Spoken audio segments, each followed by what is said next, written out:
غین کا مخرج اور صفات۔ غین ادنیٰ حلق سے ادا ہوتا ہے، حروف حلقی کہلاتا ہے، موٹا حرف ہے، حروف مستعلیہ کہلاتا ہے، سانس نہیں چلتی، سانس چلنے کی کیفیت کو ہمس کہتے ہیں، جب سانس نہیں چلتی یعنی کہ ہوا منہ سے خارج نہیں ہوتی تو اس کیفیت کا نام جہر ہے، جہر کہتے ہیں بلندی کو، اس کی آواز بلند ہوتی ہے، ٹھیک ہے؟ سانس کی وجہ سے آواز دھیمی ہو جاتی ہے، جب سانس نہیں چلتی تو آواز بلند ہوتی ہے، جس طرح آپ پنکھے کی ہوا کے سامنے بولیں گے آپ کی آواز دھیمی ہو جائے گی، ٹھیک ہے؟ تو اس میں کیونکہ ہوا کی ملاوٹ ہو گئی، جب آپ کسی کلیئر بغیر ہوا کے خلا میں بات کریں گے تو آواز آپ کی بلند ہوگی، تو اسی طرح سے اس میں سانس نہیں چلتی، غین کی ادائیگی میں بلندی پائی جاتی ہے، ٹھیک ہے؟ بلند ہو جاتی ہے۔ رخوہ ہے، آواز چلتی ہے یعنی کہ ادائیگی میں وقت لگتا ہے، جب ساکن حالت میں اس کی ادائیگی کرتے ہیں تو وقت لگتا ہے۔ اب ہم اگزامپلس میں اس کی مزید ڈیٹیل دیکھ لیتے ہیں۔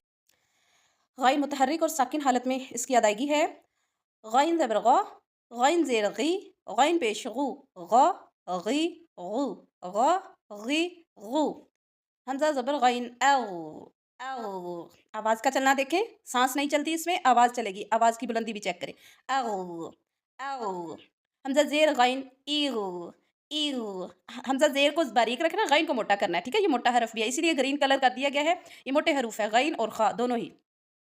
ایغ، حمزہ پیش غین او، او، او، او، او، ایغ، او، آواز